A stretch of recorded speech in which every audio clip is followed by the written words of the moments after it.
Welcome to Real Booked with Lindsey and Bea, where we reflect on the parallels between bestsellers and blockbusters for laughs and social disruption. I'm Bea Jordan of BlueCouchLibrary.com, and I read the book. And I'm Lindsey Howie of MyRelationshipWin.com, and I watched the movie.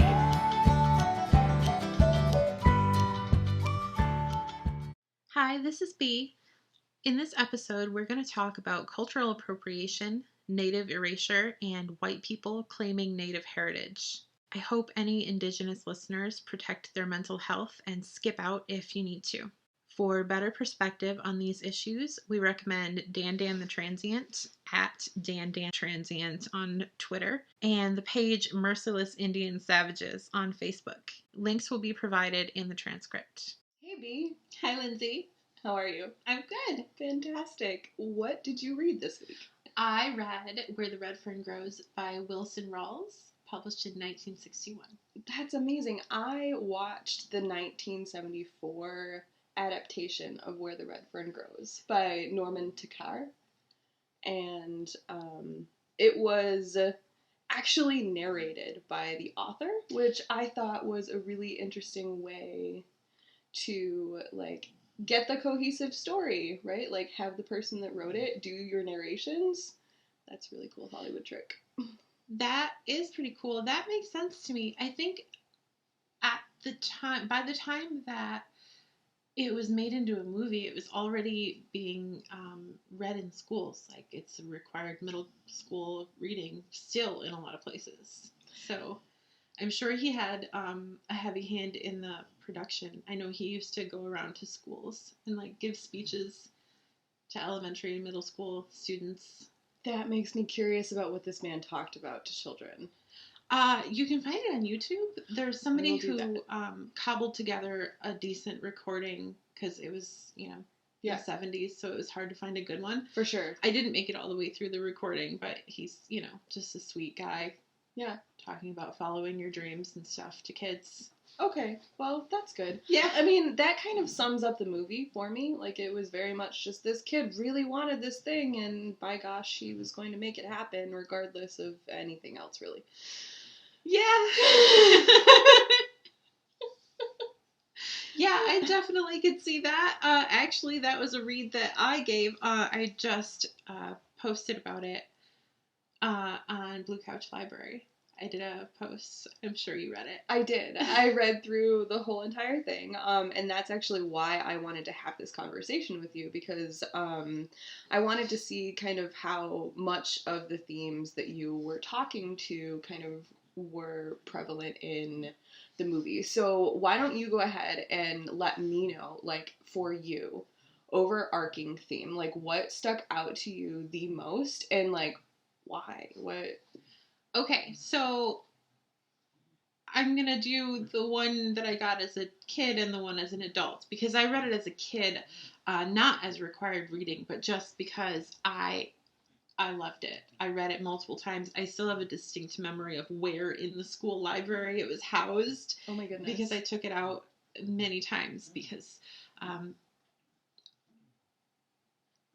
Billy was free in just the most amazing way. He had these two hound dogs, and he was running over mountains and through forests and facing mountain lions and raccoons, which I don't know why that's important to Billy at all. It wasn't important to me, but he was free and it was exciting.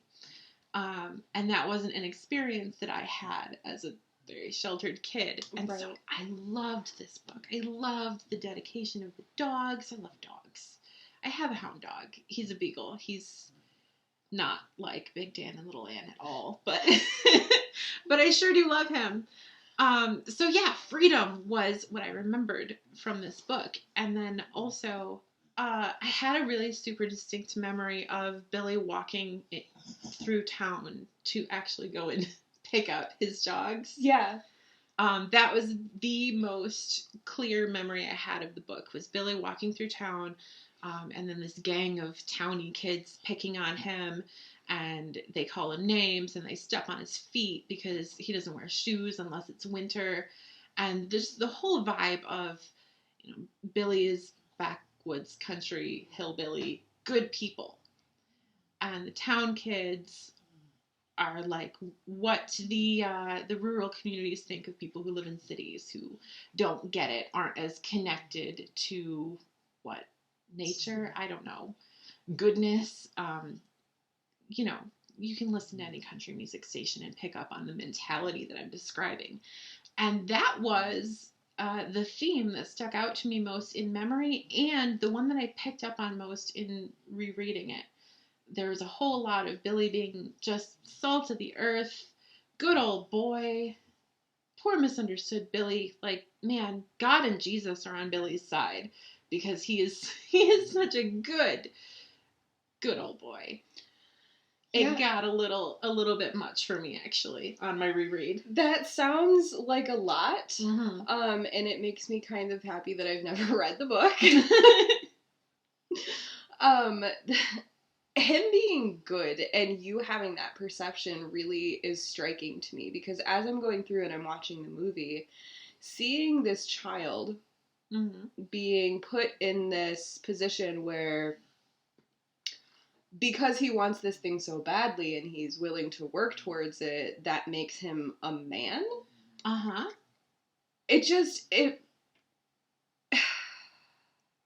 It caused me to pause so many times as he was going through, like, his parts in the movie and conveying, like, his lines, and how, like, first of all, his mother is completely dismissed, like, yes, in all of this. Like, she's just a filler character. And any time when there is concern about the fact that you're actually an 11-year-old kid, and, like, she's trying to be she's just completely and utterly, like, not at all listened to in any way. No, actually, in the book, blatantly dismissed as the concerns of women folk. Right, which kind of leads me to my concern about good old boys and this person that is doing all of the quote-unquote right things, and they are rightfully then reaping their rewards, but at the expense of silencing the majority of the people around them. Smacks of... I mean, I made the correlation that this mentality smacks of white supremacy. Thank you for the words. It's like we get to this place where you think, well, how could this be? Like, I'm struggling. I'm struggling with this concept because it's so entrenched in everything that we do, and as soon as you start to try to pick it apart as to why this is acceptable, it all kind of just unravels in my brain. Yeah, it was tricky to write about for me for the same reason. It's very, very much the same thing. So I feel like I'm going to be restating what I already said in what I wrote a bit, but that's all right. I grew up in a small rural community, and so reading this book, it was easily identifiable for me, even though I didn't have the freedom of being from the early 1900s running in the mountains with dogs. As a boy, I still identified with the small town mentality. And so, again, looking at it from an adult perspective with more perspectives, just having experienced more life, that mentality is still there. It's still familiar to me. It's hard to pick it apart, really, because I'm still so entrenched in it in various places in my life. My family is still, a lot of people still think that way. It was still a struggle for my husband and I when we moved closer to his workplace, because we were moving to the city, which is ridiculous because it's like not even what happened. But it was a mental hurdle to get through, because we still have, even people who don't identify as like we're better because we're from here, still have this idea of safety in this rural community. and also being sort of separate from the rest of the people, um, and whatever that means. But what that translates to is anything that doesn't fit in your kind of homogenous, small worldview is progressively more other, depending on how far away from your experience it is. It makes it really easy for you to feel persecuted, even if you're definitely privileged in so many ways. Well, it's interesting because the worldview that you're talking about to them, since it is the culmination of all your life experience, doesn't seem small.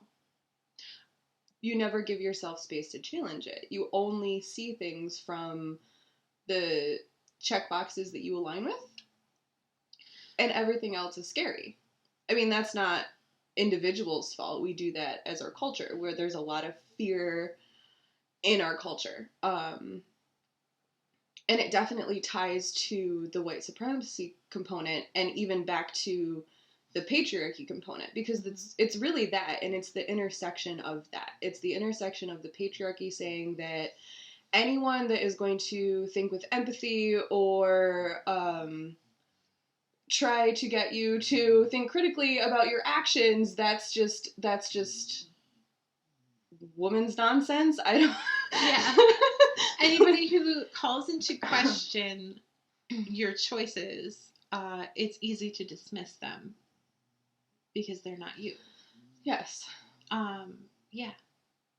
So it's like the systemic components are definitely there, and then we see how that reflects in the individual character and how he treats the people around him and mindlessly pursues this goal that, I mean, on the grand scheme of things, and I don't want to belittle anyone's dreams or what they want for themselves, but being able to earn enough money to purchase hound dogs so that you can continue to make money with the, like, I don't understand the premise.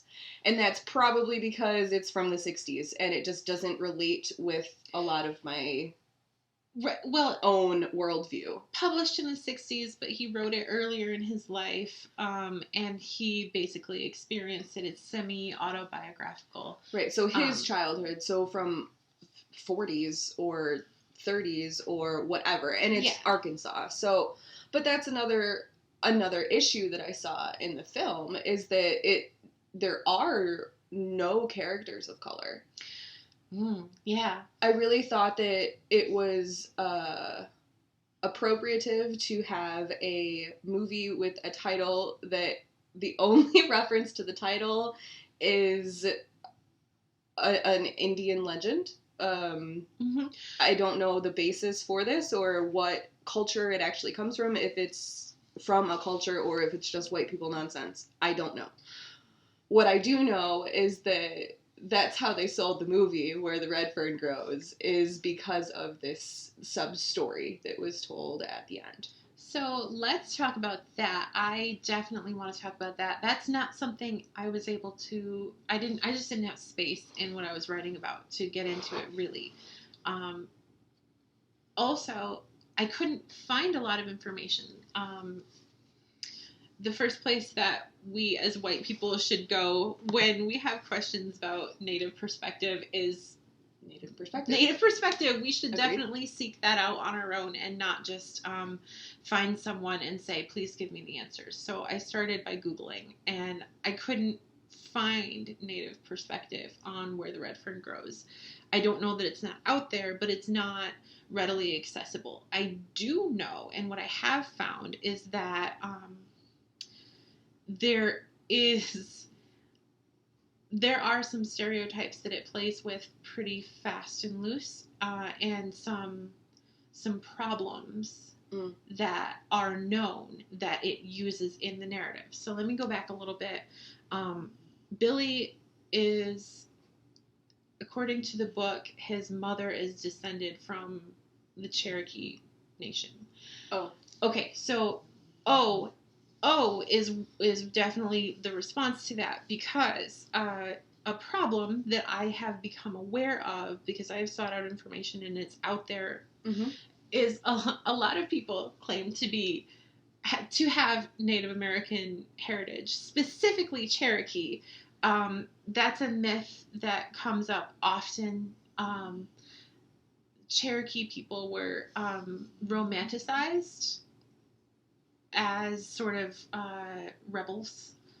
And so, especially in the South, claiming Cherokee heritage is a romantic notion of I'm descended from these rebellious people who are not anymore, which is like another one of those bang your head against the wall things. That's no, I couldn't find specific information about whether or not Rawls is or was descended is actually a Cherokee person. He definitely didn't present that way or live his life that way. I have a hard time pointing my finger at him and saying that's not okay for you to use because I don't know all of his story, but it sure looks like this isn't okay for you to use. It sure looks that way to me. Again, in the book, when we finally get to the end and the legend of the red fern, which is another thing that I couldn't find. That doesn't mean it's not out there, but I couldn't find information on this specific legend or where it comes from or who it comes from.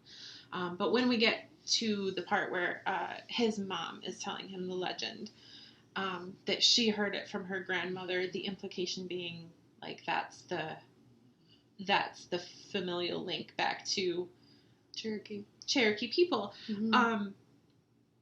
Also, there's a whole bit in the beginning talking about how they had the land that they had to farm because of the, quote, Cherokee blood in his mother's veins, which is another one of those things that is wildly overused by white people to claim that they are not the appropriative colonizers of the land that they are appropriating that we are. And colonizing. Yeah. Appropriating from and colonizing. So it's another way to place yourself as the victim in the story so that you don't have to claim the position of the colonizer. I agree with everything that you've said. This happens all the time. It has happened our whole entire history. People have been trying to soften the blows of the things that we have done as a people collectively by claiming some of it. And yeah, by saying I'm not responsible for these bad things because I'm one of the people that these bad things happens to. Yes. And again, not knowing the whole story and being so very white, I have a really hard time pointing at this guy and being like, this is not appropriate. But it sure looks to me like the same thing that has been happening. It's in conversation a lot about Elizabeth Warren claiming Native heritage. Well, she's the same thing that it sounds like, because her family is farmers and that's part of growing up in Oklahoma or wherever she's actually from. I don't remember. It's not the point. The point is that this has been happening ever since white people have come to this country, and this will continue to happen until we address these things on a systemic level. So, yes. Having said that, I'm going to put links elsewhere and include this in our bit in the beginning, but Dan the Transient on Twitter, at Dan the Transient, is brilliant, and I've learned lots of stuff. And on Facebook, the page Merciless Indian Savages is wonderful. They share quality content consistently that is very informative. So these are perspectives that you should seek out the people who know what they're talking about and are directly impacted. Only seek them out if you are prepared to listen and not center yourself in this conversation. Mm-hmm. There are so many white-centered opinions over on YouTube, on the YouTube video, which is the whole movie of Where the Red Fern Grows, the 1974 edition. So if that is something that you are interested in consuming, you can do so free there. But again, it's either going to make you break out in hives and kind of itch, or it's going to really reinforce your worldview, depending probably on your gender and your race, but that's just my assumption. So yeah, that was something that I had completely missed reading it as, a 10-year-old. Right. Because we definitely still have all of these stereotypes of like the mythic Cherokee people that aren't really a thing anymore, which so completely missed out on all of that subtext.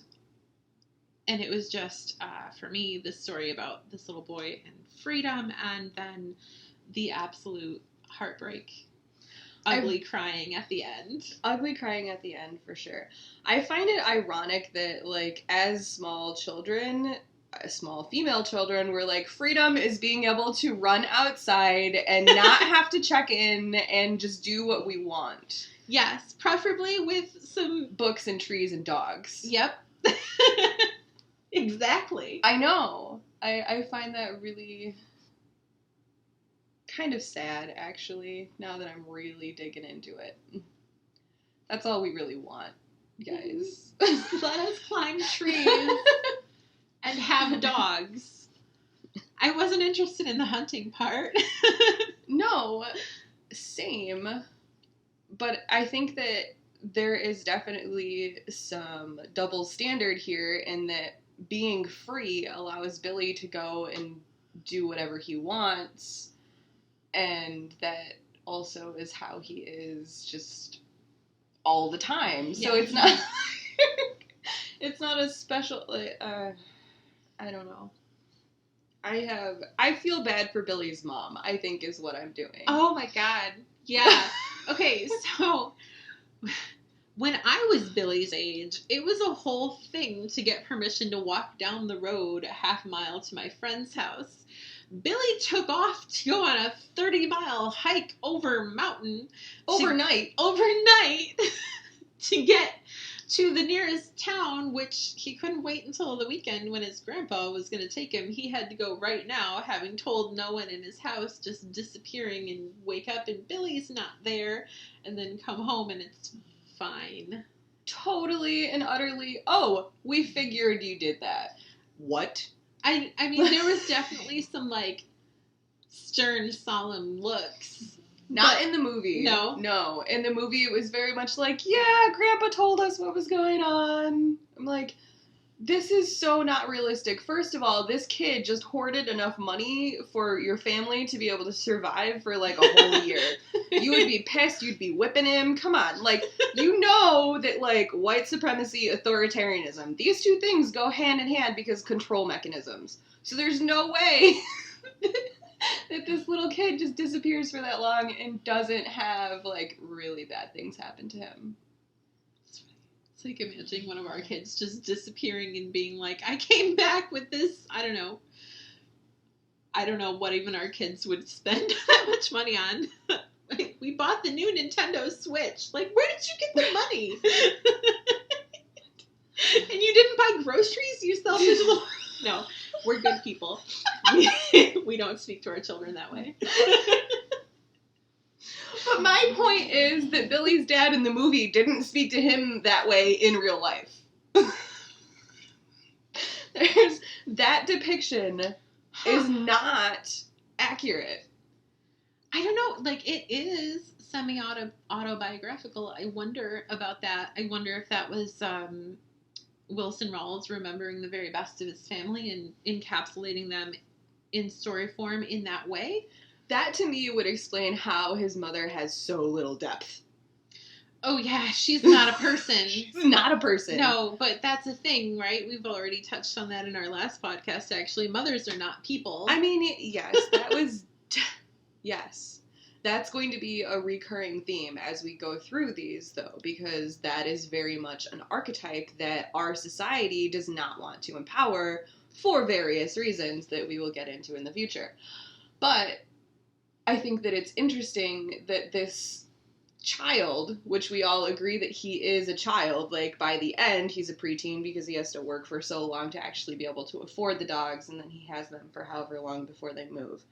But still, like, he's 11 to 13, like, at the most. To have the concept that, okay, by 13, you're an adult person. I know that that's how it used to be for everyone. It's not just this work that's that way. But it's utterly ridiculous given the context of where we are right now. Because it wasn't just Billy's mother that was dismissed. His sisters, who were younger than him but not that much younger, were also equally dismissed. It's women folk. Yes. In general. Well, and it's also the shift of power from father to son happens at a very early age. So this coming of age tale, which it has no depth. I mean, let's be real. Like, his, again, dream is very narrow and fits his own worldview and doesn't cause him to grow or expand in any way. It totally reinforces all of the things that he's learned up until this point and basically is, oh, I deserve this, and so now I have this. Well, and this happened for me in a very Christ died for your sins way. I don't know if there was any... Okay. The Christian coding, I don't even know that it was coding. No, it wasn't coding. It was blatant. So, when Billy decided that he was going to save up money and to purchase dogs, he had stumbled across a campsite from some hunters, and they had left a magazine behind, or a newspaper or something, and in the back was an ad for hound dog puppies. And so at that moment, he got down on his knees and prayed in the woods and thanked God for the clue and dedicated himself to the cause. So that carries through. When he gets his puppies, he takes them back there and has another prayer moment. And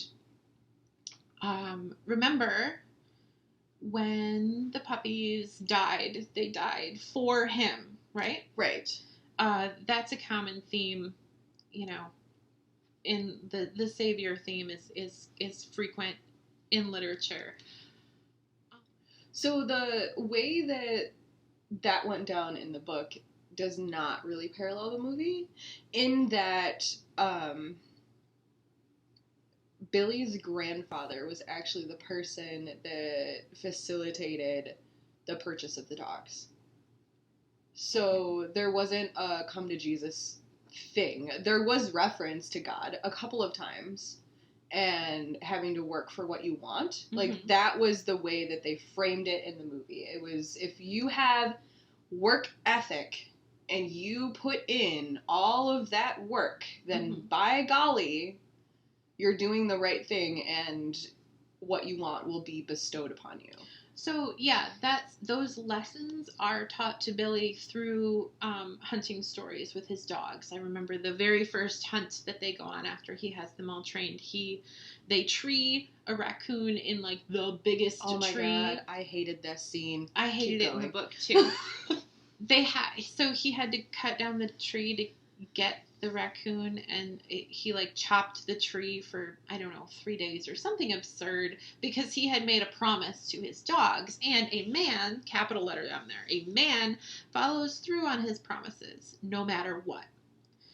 No matter if it doesn't make sense, no matter if there are other options, no matter if people are harmed in the process. People are harmed, it yeah. doesn't matter. You said that you would do the thing, so you have to do the thing to the letter. And it's sort of like a get out of jail free card if you do something that you shouldn't, because, well, I had to follow through because I am a man, capital M. But I want to come back to, this happened for Billy. These dogs came into his life because God allowed it. They taught him valuable life lessons about being a good Christian man. And then they won this competition and got a whole bunch of money. And then his parents wanted to move them to, I don't know, closer Tulsa. to Tulsa. There we go, Tulsa. His parents wanted to move them, couldn't afford to. His dogs won a whole bunch of money. They were going to move with the money. And leave Billy with Grandpa. Yeah, so that he didn't have to leave his dogs, because I guess there's no dogs in Oklahoma? No, the way that it was framed in the movie was it's too urban, it's too city, right? They're moving to the city, which goes back to Maine. Yep. All the good people. Yep. Anyways, so the good dogs and the good boy has to stay in the good country. Right. But then, because the dogs, it's like the dogs came into his life, his parents wanted to move them, couldn't afford it. The dogs came, they earned the money. They couldn't take the dogs, and then the dogs died, and everything happens for a reason. And that was the lesson. That was the moral at the end, was basically everything happens for a reason, and just sort of trust that God has a plan for your life. Yeah, thank you for that face. Again, as as an atheist that grew up being raised Christian and going to a Christian school, that made sense at the time to me, reading it 100%. When I was 10. Yep. It's like, now in my 30s, it's like, ooh, really? It's just everything happens for a reason, and that's just not true. Yeah. So, I mean, everything happens and we can't do anything about that, but the whole reason thing, that's just an excuse to make you believe certain things. But again, with the centering of this mindset of not only is Billy, good and right and righteous, everything happened not only for his benefit, specifically centering around him as the center of the universe. Yes. Like, the lives of these animals, like they were born and died for him. That's a very, we should poke at that a little bit when we talk about white people centering themselves. Like, man, that goes deep. We gotta dig that up inside of ourselves, and it's not gonna be comfy. No, it's super uncomfortable. And it also, if you are willing to look at it and poke it and dig some of it up, then it really makes you look at how you do value the people that you're connected to and what you look like as you're showing up for other people. Yeah. I mean, to me, it's the same but different when you see moms talking or acting like their kids are their accessories or living vicariously through their children, right? Yeah. Like, you don't have agency all on your own. I only recognize your agency in relation to me. Mm-hmm. Yeah. And I think that being taught this specific mentality can make you treat everybody who exists in that way. But we're all taught that specific mentality, whether it is actively like Billy or passively like Billy's sisters, we all receive that message. Mm-hmm.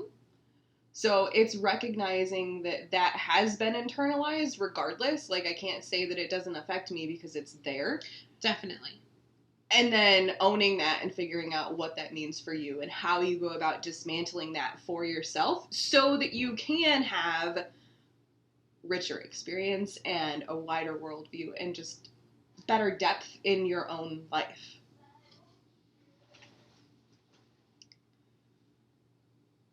I couldn't have said it better. Oh, that's beautiful.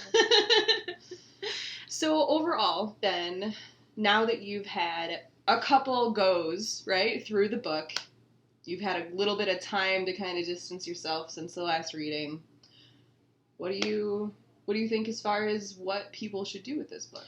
Oh, man, I don't know. That's hard. I still love it. I still absolutely love it. A lot of the reason that I love it is nostalgia. Mm. So those nostalgic components still make you, like, this is still something that you want people to consume and deconstruct for themselves? I think that deconstructing it is important because it's a fun story. It's not a long read. It will make you ugly cry at the end, and that's emotionally satisfying. And also, there's a lot of things that if you're looking for them, uh, it puts some, it pulls into focus some things that happen in your regular life, in the way that people behave, in the way that people center themselves, that I think is valuable. Um, yeah, I think that it's valuable to pick apart your own internal stuff. There's also a lot of other ways to do that. I think finding perspectives outside of your own rather than ones that mirror your own are also essential. Absolutely. If you're only seeking out entertainment or information that already reinforces what you think, then you're really not giving yourself the opportunity to learn anything new. Mm-hmm. With that being said, I don't expect anyone to learn anything new watching this movie. Yeah. What I do want to know is if anyone has watched the version that I'm talking about that came out in 1974, mm-hmm. and they've watched the version that came out in 2003, if they have anything to say about the differences between those two things. Oh, I'm curious about that as well. So if anyone out there that is listening or watching the replay has anything to say about that, please go ahead and shoot us over a comment or an email. We'd be more than happy to make a follow-up video about that specifically. Absolutely.